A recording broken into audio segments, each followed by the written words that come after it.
பண்டைய காலத்தில் ஒவ்வொரு அரசும் யுத்தங்கள் மூலம் உருவாக்கப்பட்டது. ஆனால் ஒவ்வொரு யுத்தமும் ஒரு விலையை கொண்டது. ஒவ்வொரு உத்திக்கும் எண்ணற்ற துணிச்சலான வீரர்கள் இழந்தனர்.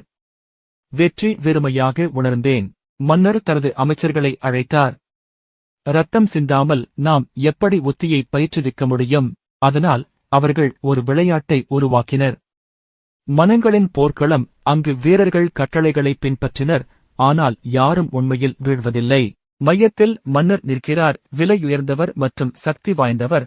ஆனால் அவர் மெதுவாக நகர்கிறார். அவரது பிடிப்புடன் விளையாட்டு முடிகிறது.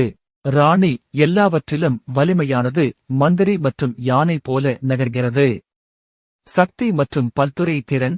ஒன்றில் யானை நேர்கோட்டுகளில் நகரும். மந்திரி மூலைவிட்டங்களில் மட்டுமே நகரும். குதிரை கணிக்க முடியாதது. மற்றவர்களை தாண்டி இயல்படிவங்களில் குதிக்கிறது. வீரர்கள் அல்லது சிப்பாய்கள் முன்னால் இருந்து வழிநடத்துகிறார்கள். அவர்கள் படிப்படியாக முன்னேறி எதிரி தளத்தை அடைந்தால் அவர்கள் பதவி உயர்வு பெறுகிறார்கள். ஒவ்வொரு காய்களுக்கும் அதன் மதிப்பு புள்ளி உண்டு.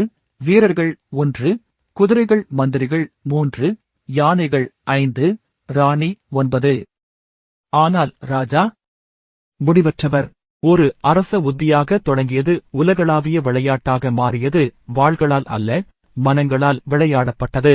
சதுரங்கம் உயிர்களை காப்பாற்ற பிறந்தது. மனதை கூர்மைப்படுத்த வடிவமைக்கப்பட்டது. ரத்தம் சிந்தாமல் ஒரு போர் விளையாட்டு.